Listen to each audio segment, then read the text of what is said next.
Okay, welcome everybody. It's a pleasure to introduce Daniel Ungaretti. We will speak about contact process and recent results he had with Maria Olagli, I guess, and several other co-authors. And okay, let me just go through the biography of Daniel. He had his master at Federal University of Minas Gerais, the PhD at IMPA, and then he has 3 postdocs, Campinas, Minas Gerais, and USP in São Paulo. And he is now, since last year, I guess, professor at Federal University of Rio de Janeiro. And okay, it's a pleasure to receive you here, Daniel. Please, the floor is yours. Thank you. Thank you, Sandro. Thank you, Michelle, also for the invitation. It is a pleasure to talk to all of you about my work with my co-authors. And I know that you study probability more from the statistics point of view.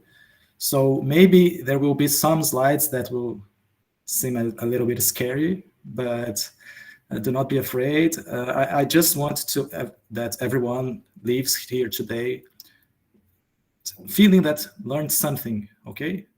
So I'll try to spend more on the understanding of the model. So feel free to stop me at any time to ask questions and let everything clear, okay? So today, as Sandro introduced, I will talk about some results on the contact process, but not the classical contact process, but some versions of it, some variations that I have studied with several co-authors. So first of all, I have to say, what is the contact process, right? So the contact process is a model that, in general, we think of it as modeling the spread of an infection on a population. So you have to model the population, and for us, the population will be modeled by a graph. So you can think of many possibilities here, okay? So on your left, you have a social network graph. You can imagine that each point here represents some person, and edges between different people will denote, I don't know, some kind of relation. For instance, if you are friends on Facebook, you have an edge connecting you and your friend. And so if you have a graph that every vertex is a person and every edge is the friendship relation between these two people, you have this representation of all the connections between different people, right?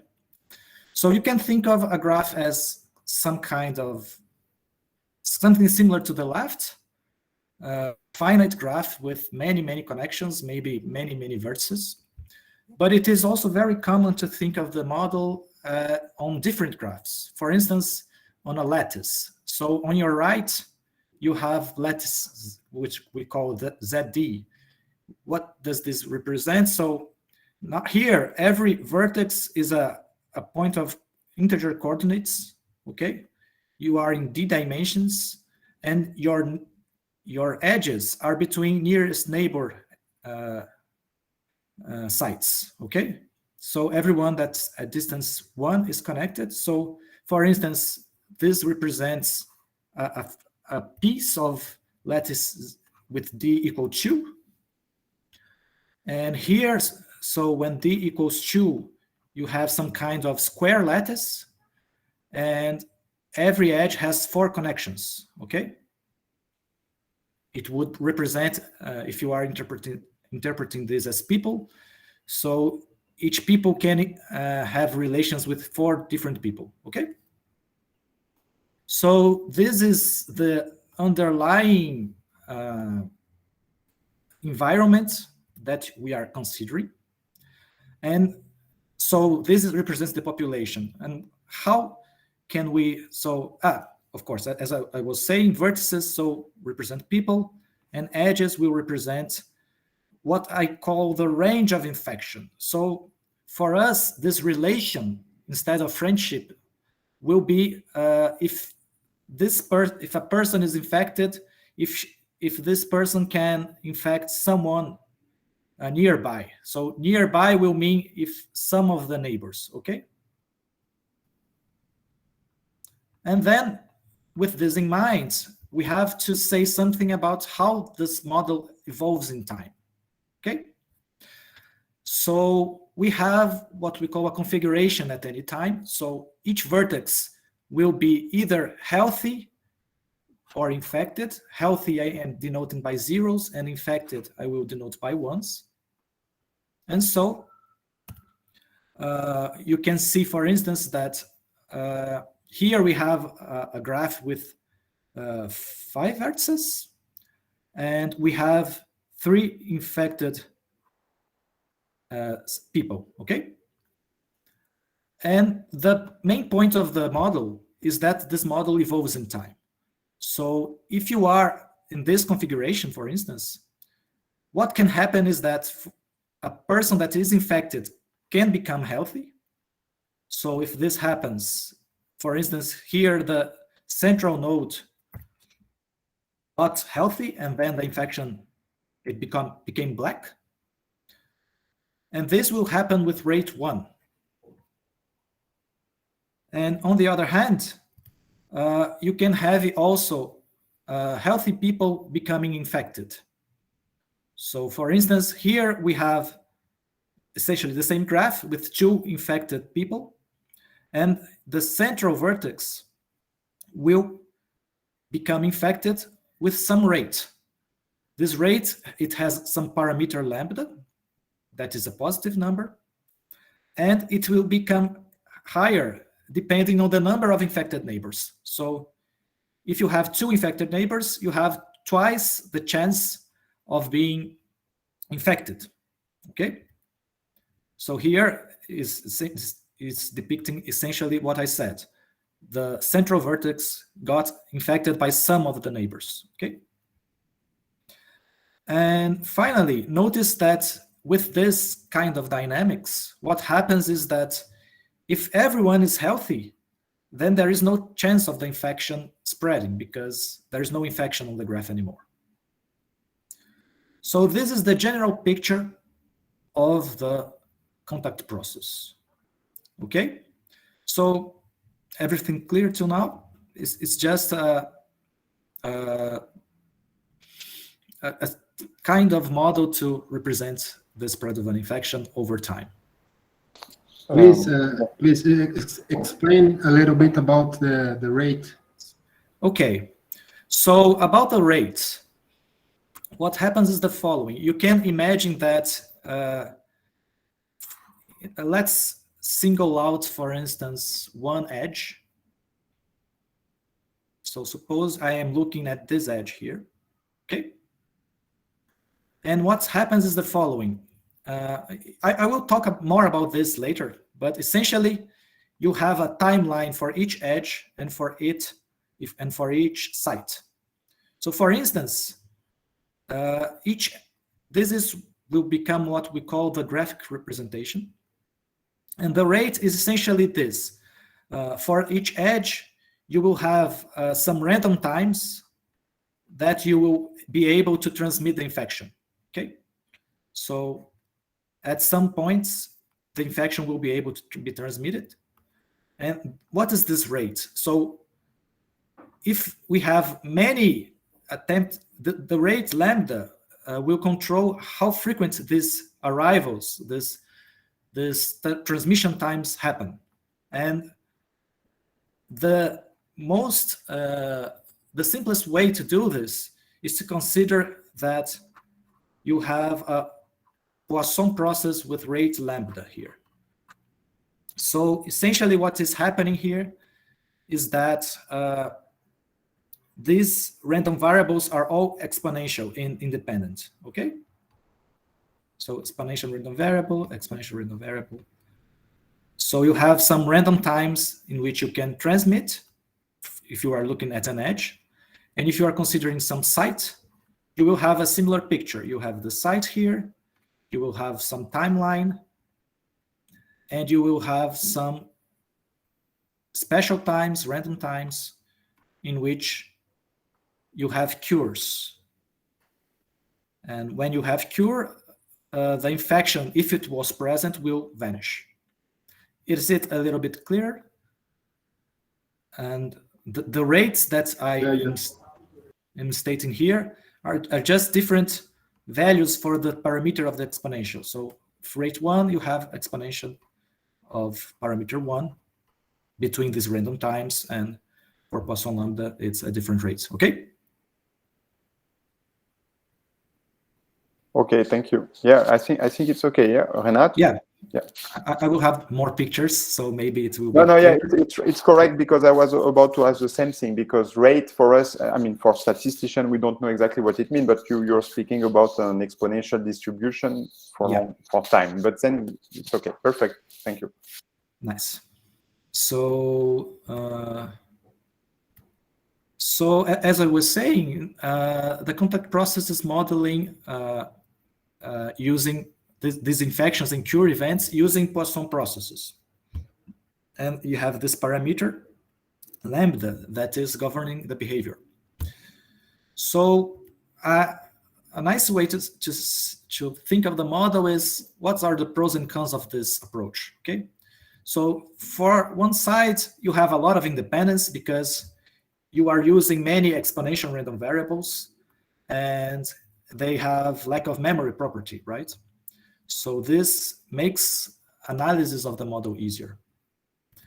And it is also nice that you have only one parameter that changes in the model. So it also makes analysis simpler. But on the other hand,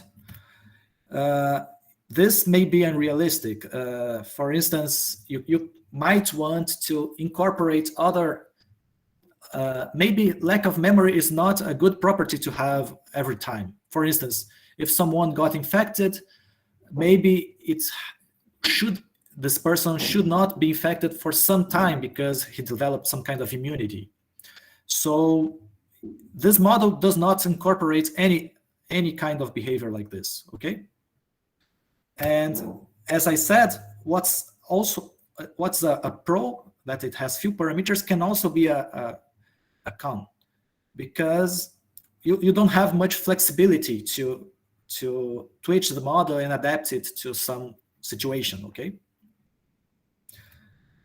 And so what these works that I'm talking today will do is to consider some variations of the process I have described. One of them is the renewal contact process. And just, I will say more later, but essentially what happens is that we change. Instead of having Poisson processes, we have renewal processes that will give the arrivals, both of the cures and the transmission times, okay? And the second variation that I will talk about is known as the contact process with dynamic edges. It has some parameters, more than one. It will have some lambda that controls the rate in which the infection happens, but it also has some other parameters. Essentially, you can think of the model as you have some proportion of the edges that are open, and these edges will not stay open forever. They will close, and some closed edges will open, and this will evolve in time also, so you can think of it as kind of a random environment, and the contact process will happen on top of this. So I would say more about these models in a moment. But these are the main objects of the talk today. So what questions will we try to answer today? Well, the main question is to understand if the infection has some chance of surviving or not. In general, in this kind of models, what happens is that if you start with the infection in the origin only, it always has some chance of dying because maybe it is cured before transmitting to anyone. But depending on the parameters, it is possible also that you have some initial spread of the infection, and if you spread sufficiently for sufficiently many people, the infection goes out of control and eventually infects. It lasts forever. Okay, so is this kind of duality that we'll try to. Daniel, yeah, you're considering on infinite graph or on finite graph? Yeah. Everything I'm saying today is on infinite graphs. Okay. Because otherwise on finite graph you will have, I mean, dependent on the dynamic, but you will die.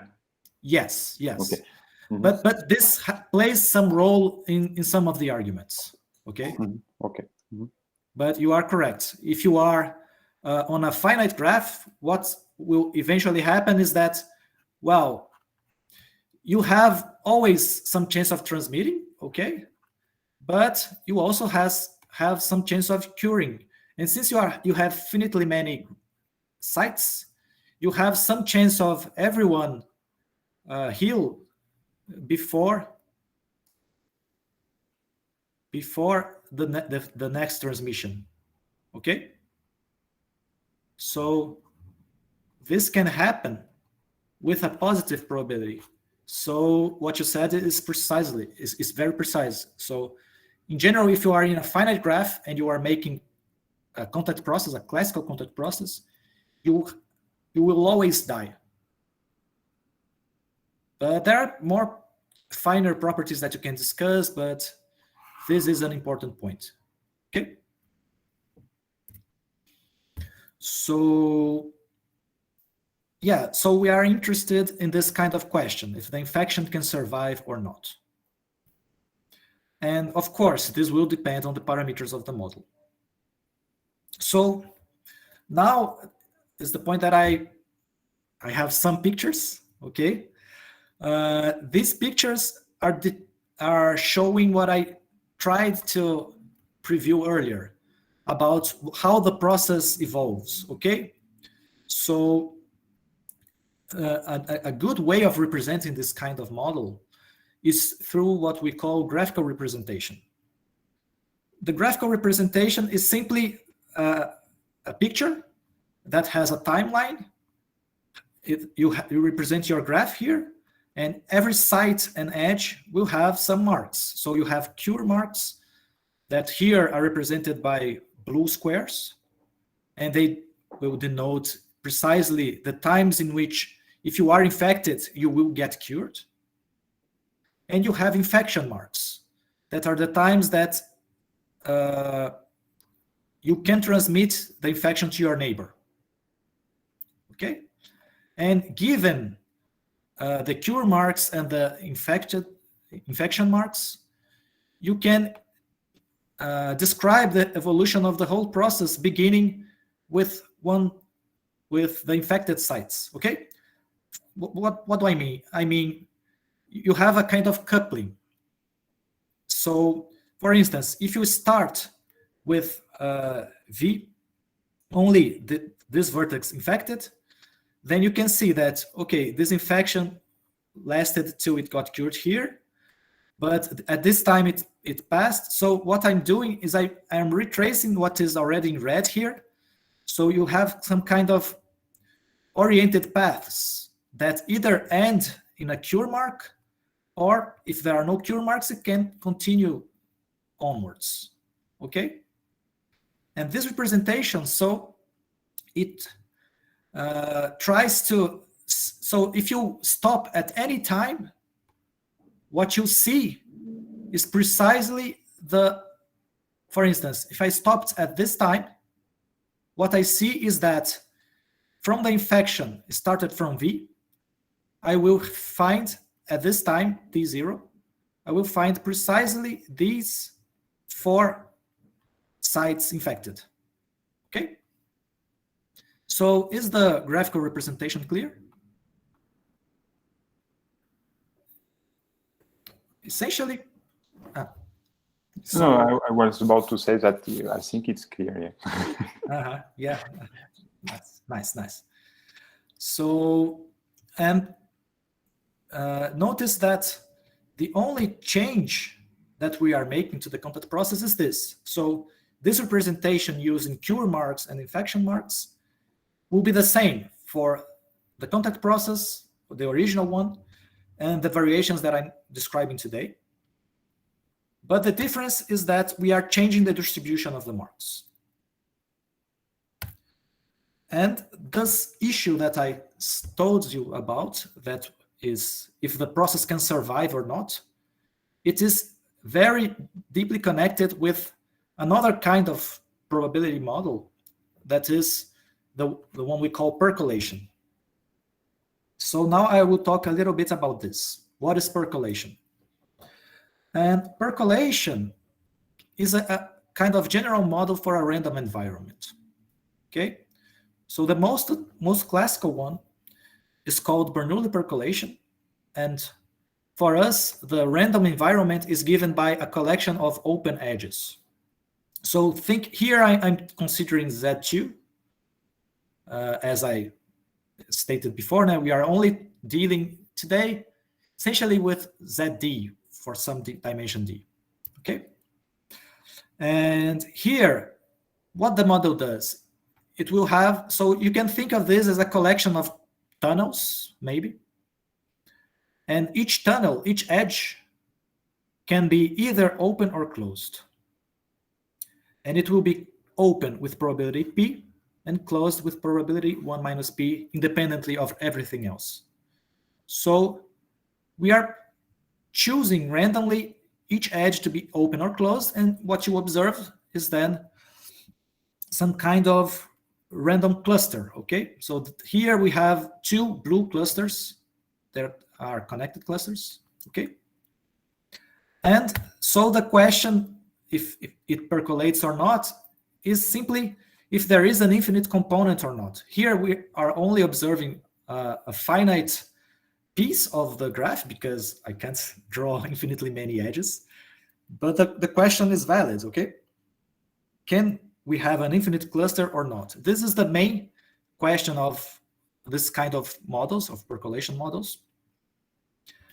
And so here I took from Grimmett's book, it's a very classical book on percolation, some pictures depicting what the process looks like. This is a simulation for different parameters. So here we have a simulation with parameter of quarter. So you can see that there are many clusters, but they do not seem to be very connected to each other. So you have many small clusters that are separated. So here I have a simulation with parameter 0.49, and you see now that everything is much more connected, but still, if you look more closely, you will notice that when you pick large boxes, you won't have some kind of large crossing. For instance, if you start at some point here and you pick a very large box, in general, you won't see a cluster that can traverse the whole box. Okay.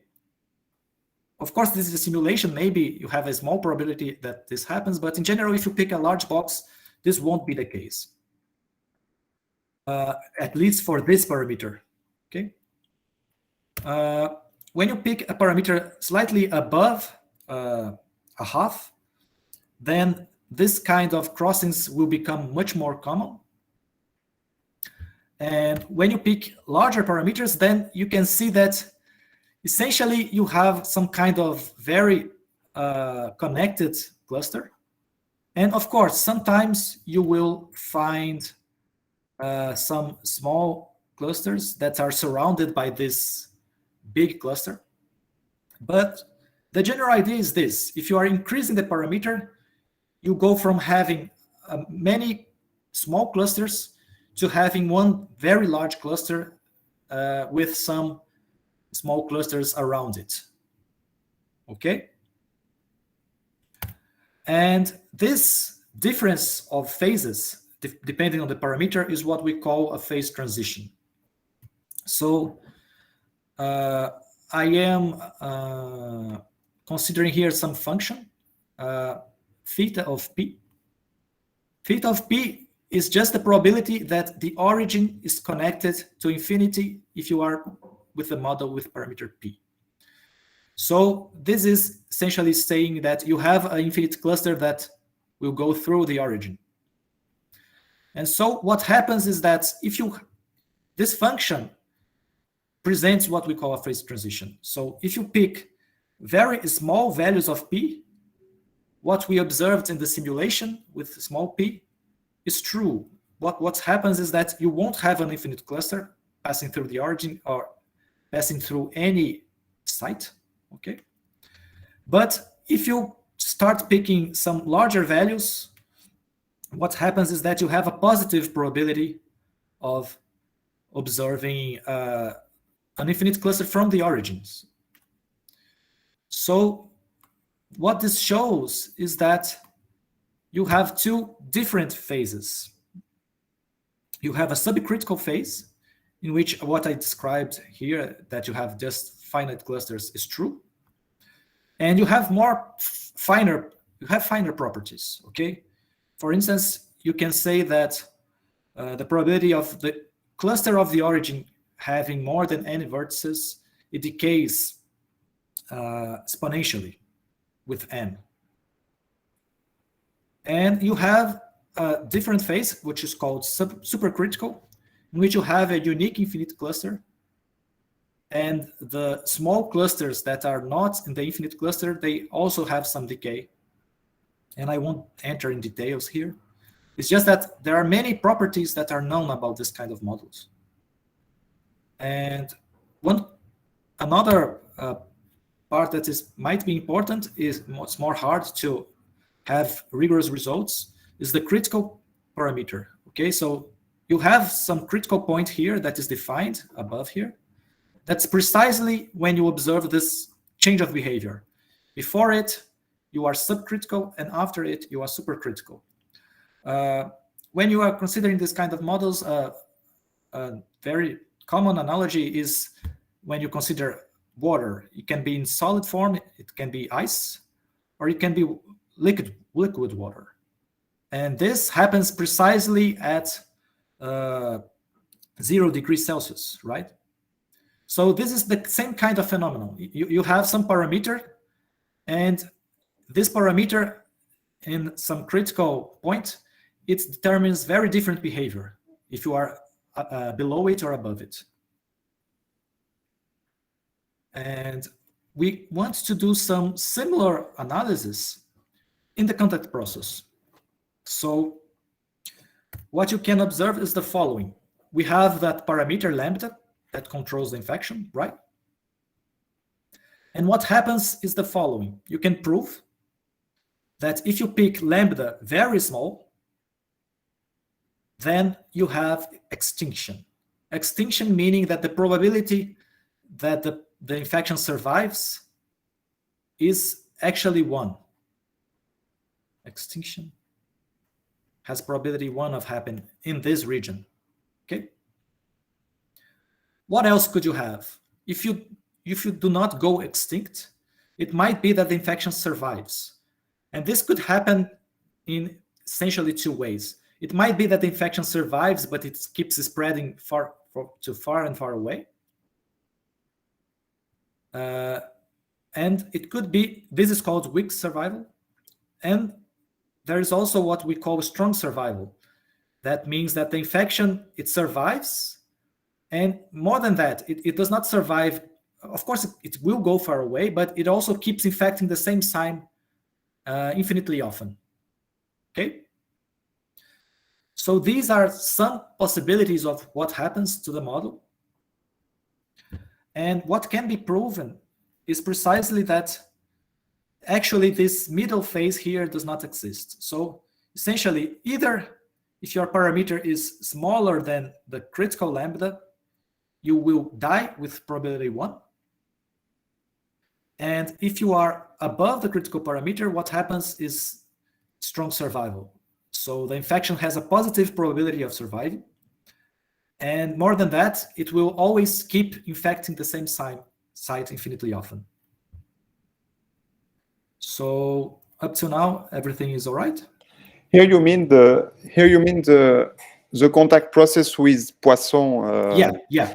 And this is the classical one. And why? So why was you putting the middle regime if it does not exist? It exists. It was expected that it would exist, or it exists in another model, or it exists in other models. Okay.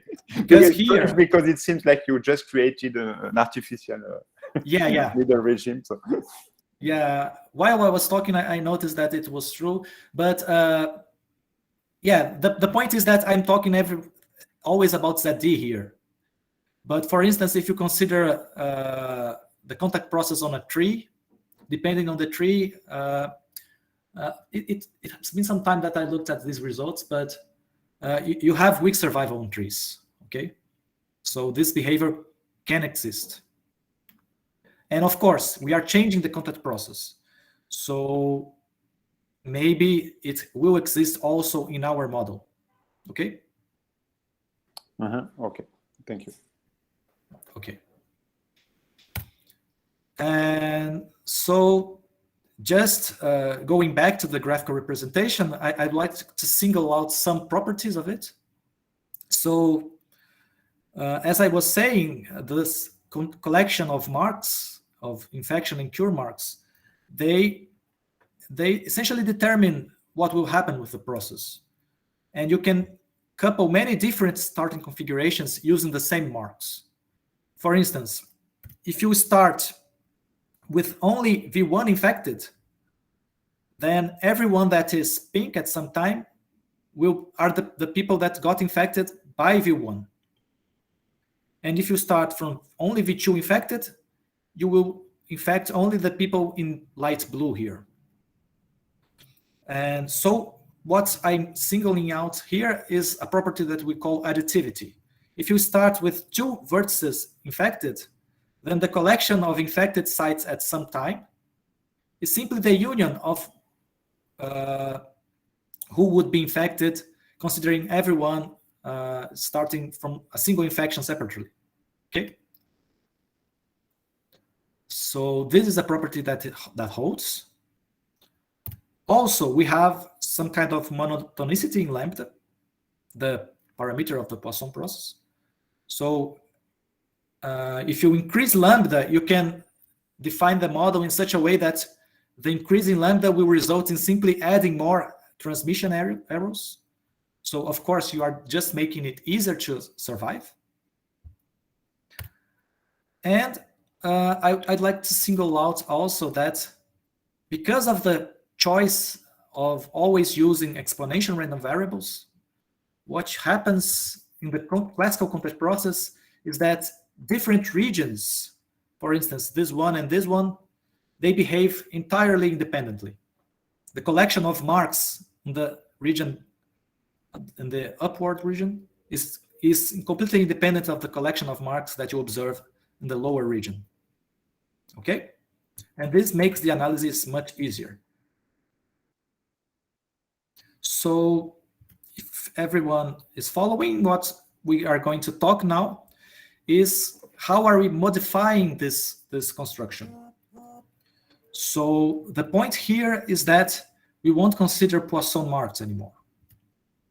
What we will consider is a renewal process. So what's the difference? It's simple. Essentially, what you are doing is instead of considering an exponential random variable, you will have some other distribution. Here I am denoting the distribution by mu.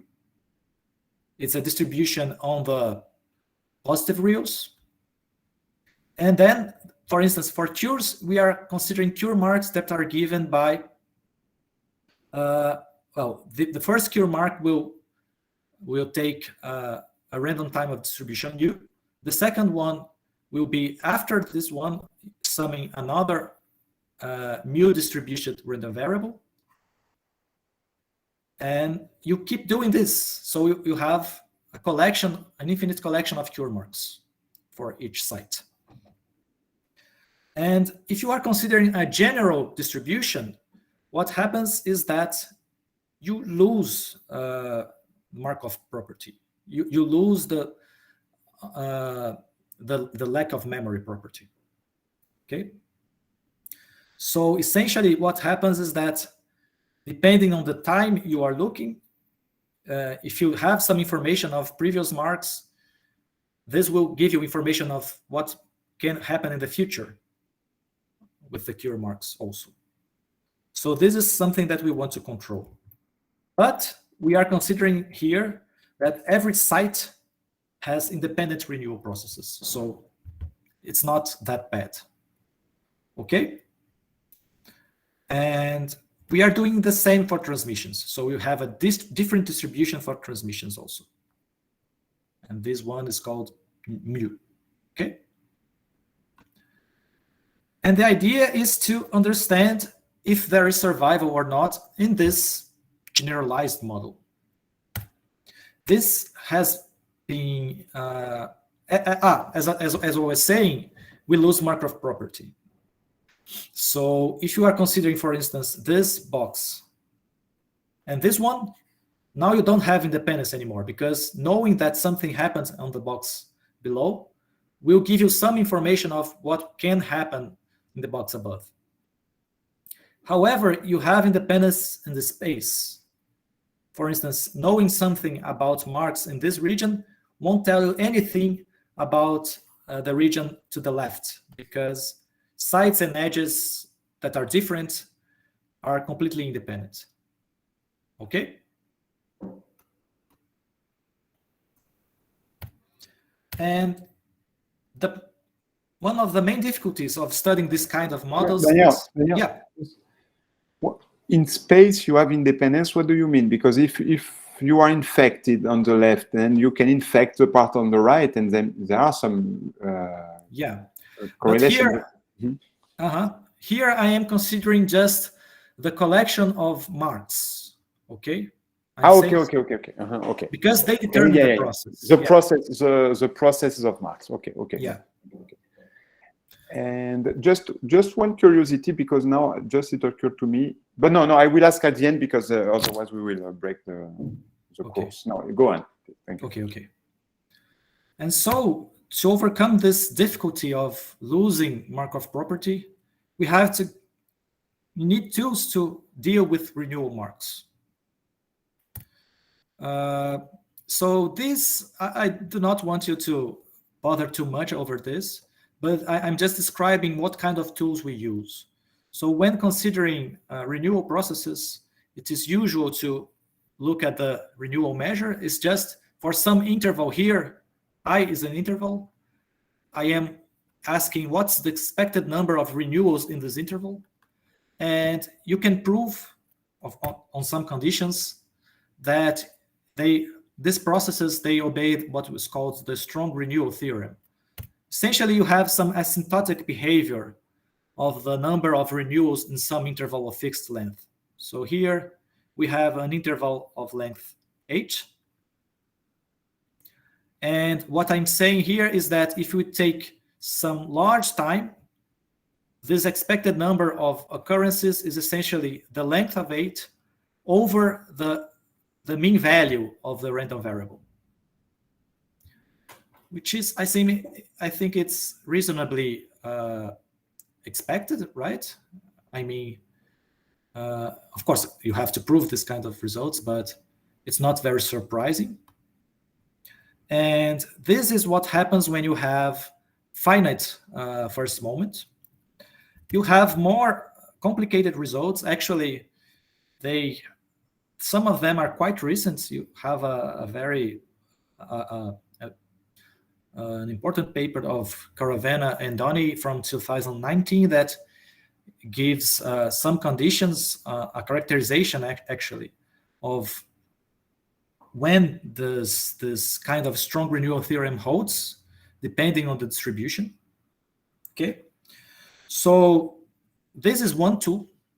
If you have some good regularity, if your measure is not too weird, then you can rely on these kind of tools. But another set of tools that we use is some kind of uniform bound. And this is a little bit technical also, but just to say something, there is some kind of general idea that might be useful to have in mind. Essentially, when you are considering a general distribution, so here my distribution is mu. Oops. Essentially, you can have two kinds of phenomena. So if you have lighter tails, it means, for instance, you have, suppose, second moment, for instance. Then you can bound the probability that you have no renewal marks in an interval of length u. It will be, it will decay with u, okay? And so if you pick a large interval, you will have a very small probability that it does not have any marks. So when you have lighter tails, if you pick a large interval, in general, you can control very well the probability of having some mark on it if your interval is large. And this is a quantitative statement about this, okay? On the other hand, when you have heavier tails, think of this kind of thing. Think that the probability of having your random variable being larger than t, being something like t to the minus, I don't know, a half. Okay, so this random variable, it does not have finite first moment. And so what happens is that you can find very long intervals without cures. So there is this kind of different behaviors that with every result that we will talk about later, it generally relies on these behaviors. Either you have heavy tails, and this will amount to finding very long intervals without cures or without transmissions. Or you have lighter tails, when for large intervals, it is hard to find an interval that is very large and has no cures. But if you have some marks inside a large interval, what happens is that although you do not have Markov property, you can still use strong Markov property to kind of decouple things, because when you have a renewal process and you know that you have a mark here, then the process kind of restarts. That's why it's called renewal process. So you gain some independence if you find marks in a certain region. Does it make sense? So this is a general view of how we can control these renewal processes. And now that I talked a lot about the renewal contact process, I haven't said anything about the second model, so I will give a sketch of how it is defined. And it is a very similar model in a sense, because you also have cures with rate 1 and infections with rate lambda times the number of infected neighbors, okay? But the difference here is that the graph changes in time. So the idea is that you have the percolation picture that I showed you earlier. Okay, so you have some kind of open components here, and the infection will try to survive. It will be able to transmit inside components. Bem, this is some, I'm not representing time, this is a top view, but the idea is that the infection can transmit inside clusters, and also that this is the starting configuration, but you have updates to the graph. Each edge will have a Poisson process with speed v, and whenever you have a mark here, you will update this edge. You will consider that it is open with probability p and closed with probability 1 minus p. And then the state of the graph that you are doing, the contact process, keeps changing. Does it make sense? So this model is kind of hard of understand very well what's going on because of this. For instance, what Sandro stated earlier is true. If you only have, for instance, a subcritical parameter P, you will only have finite clusters here, right? And so the contact process in principle can't survive in a finite cluster. It will die. But the point is that maybe your cluster are changing. So maybe this one will join with this one, and then it's not so immediate to see that the process will die or not. And so the behavior may change, maybe, depending on the parameters lambda, the speed of renovating the environment, which is V, and also P, right? The probability of the proportion of open edges. So this is the second model that I want to consider. And why do I make this kind of choices? It's just because although the graph keeps changing, when you make this kind of choice of update, every fixed time that you look, what you see is a Bernoulli percolation of the same parameter P. But the point is that if you are, for instance, if you look at the origin and you observe something like the picture that I drew before, of course, if you pick at a time that is slightly above time zero, then the picture will be very similar. Of course, some edges might have closed, some edges might have opened, but it won't have changed much. So the environment changes with this speed V. And the idea is that you're trying to see if the infection can survive in this changing environment. Okay. So maybe this is a good time to ask if everything is... of course, and I didn't say it, but transmissions can happen in this model, but they only happen when the edge is open. I'm saying this implicitly, but just to make it very clear how the model behaves, okay? So up to now, we have defined both models that I am interested in. So do we have any questions, or can I move on? Yeah, I don't know about the people in the audience, but this model is complicated because it's difficult to imagine. It's difficult to represent. I mean, much more difficult because you have this time component. But please, Anatoly. Can you say please about dynamic of environment? You say about Bernoulli percolation, but they change probably, yes. They expect some time, then change 1 for 0 and 0 for 1, no? But, or it's fixed, no, dynamic. Yeah, the parameter P is fixed. So yes, for instance, P is fixed, and how to change its environment.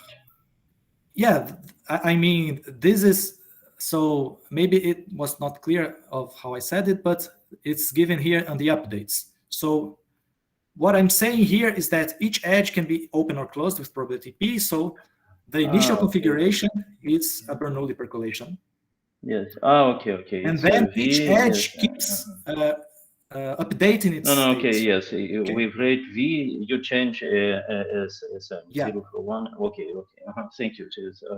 I missed it. Okay. Okay, nice. So, yeah, the second model is harder to understand what's going on, to see what's going on. And I won't talk much about this. But essentially, what can I say about this? First, that this model, although it does not look like, it is very similar to the one I presented before. Why?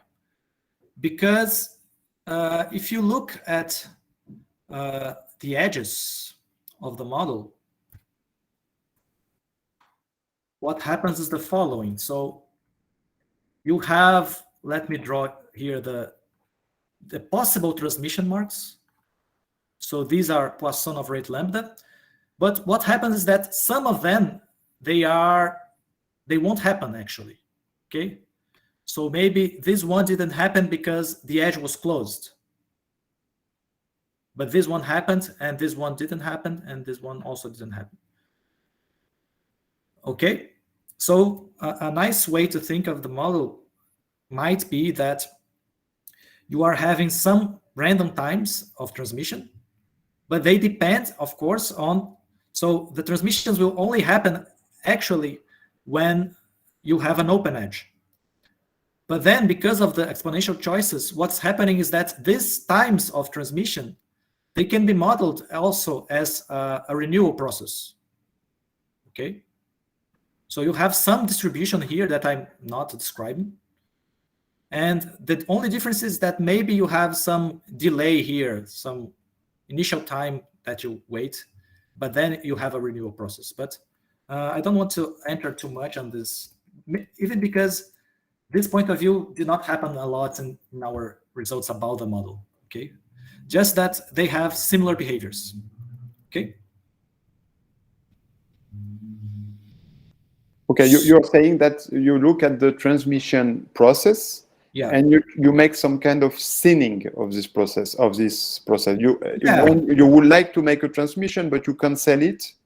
And yeah, when the edge is closed. The new process you obtain is still a renewal process, but with, I mean, so Yeah. it's no more, even if it was Poisson and everything was Poisson, it will not more be a Poisson process with, okay. Yeah, exactly that. So these are the two models, and now, how much time do I have? Oh, wow, it's passing very fast. Okay, so no yeah, problem. Yeah, say 5 minutes at most. Say, okay. I still have 5 minutes. Yeah, say 5 minutes. Okay, so good luck. Yeah. I really. I mean, the... for us it's worse. It's very nice. No problem. Okay, no problem. If you don't but I guess the main point was this: to make the models very clear.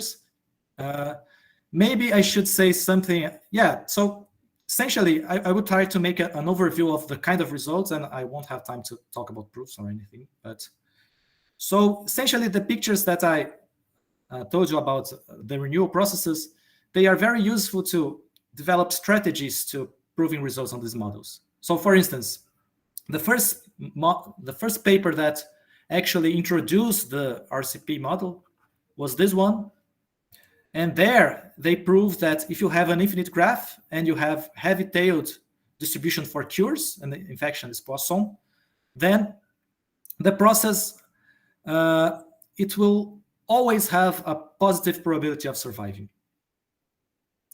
So essentially what I'm saying is that the critical parameter here is 0. Why is that? Essentially because of what I told you before. Suppose that you have some site here. If you are looking at large times, you will start finding very long times without cures. So if you have very long times without cures, it's reasonable that the infection, once it gets here, it will spread a lot, right? So they kind of formalized this kind of result, and they were able... Sorry, just what you called heavy tail, you mean no first moment? No first moment, okay. Essentially that. Okay. Of course, it has more technical assumptions, but... it's not only just not having the first moment. Okay. No. Okay. Because regularity here can be important. But yeah, but think of first moments, of infinite first moments. Actually, a lot of these results, I would like to have some kind of simple rule to say that, this distribution behaves this way and this one does not. And a natural one to think of is that if it has finite first moment, then something happens, and if it does not, then this kind of behavior happens. But the main difficulty here is that we cannot make this kind of statements. We always have some gap between the behavior of heavy tails and lighter tails, okay? But the general picture is this one. So for heavy tails, you usually, for instance, here I have heavy tails on the cures. So the idea is that the process can't, it will survive for any infection rate, because you have, the time, inter-arrival times for cures take too long, essentially this. This is just some hypotheses that say what I was talking before, that a large interval with no cures can happen with a large probability. A continuation of this first work is... Let me ask you. If there is no phase transition, why this is interesting? You can think of more than one parameter for phase transition. Actually, there is some kind of phase transition, but the phase transition is in the distribution. You see? What I'm saying here is that for heavy-tailed distributions, this behavior is what happens. For lighter tails, a different behavior will happen. So the paper also deals with the light-tailed distributions or not? The first one, no, but a sequence of it, yes. So I won't talk about this result. It's a similar result for finite graphs, okay? But on this same idea that when you have heavy-tailed cures, the process will survive for any rate. And so what I'm saying is that there is some kind of phase transition on the distribution. So if you have light-tailed cures, there was a paper by Mountford and Vares that they proved actually the critical lambda here is positive. So in other words, if you pick lambda sufficiently small, then the infection dies. Okay? Which is completely different from the behavior in the heavy-tailed case. And so I don't have much time, so just to say some things. This paper of 2020 had some conditions on which they could prove, some conditions on the distribution. But essentially, they could prove this result for dimension 1, okay, under the stronger conditions. I mean, weaker conditions. They required less of the distribution. And our more recent results, they were able to make weaker conditions, even weaker, and that work for every dimension. Are you still with me? We're here. Yes. We're here. Yeah. It suddenly got very quiet, so I was afraid that I got disconnected or something. Okay. Okay, so I know I don't have time. I should have thought better about the presentation. But just to say something about the newer results, we were able to say something. So the general picture is this. So you have to balance heavy tails and light tails, and depending on either. So this first paper only dealt with renewals on the cures, but we always considered the transmissions to be Poisson, and we got some conditions on when the behavior similar to the classical contact process happens. And of course, I won't have time to talk about this. And in a more recent work, we improved this result to consider the case that I stated in the beginning, that you have infections and cures both in the renewals, both in the cures and the infections. So we had some kind of phase transition result for this case also, and for the model that I described, the contact process with dynamic edges. And the general picture is this. So we use techniques of multi-scale renormalization. It's a bit technical, but the main point is that we are trying to develop some general framework that might work for many different models. For instance, the renewals with cures and infections, the contact process with dynamic edges, but currently we are working on expanding the class of models that we are able to apply this kind of techniques. So yeah, I know I'm passing the time, so maybe I should stop here. And if you are interested in saying more, maybe we have some time. So okay, thank you very much, Daniel. Michel, how does it work? We clap hands in this seminar, or we don't? I think we don't. It's up to you. Yeah, please put your microphone on and please clap hands for Daniel's presentation. Thank you very much.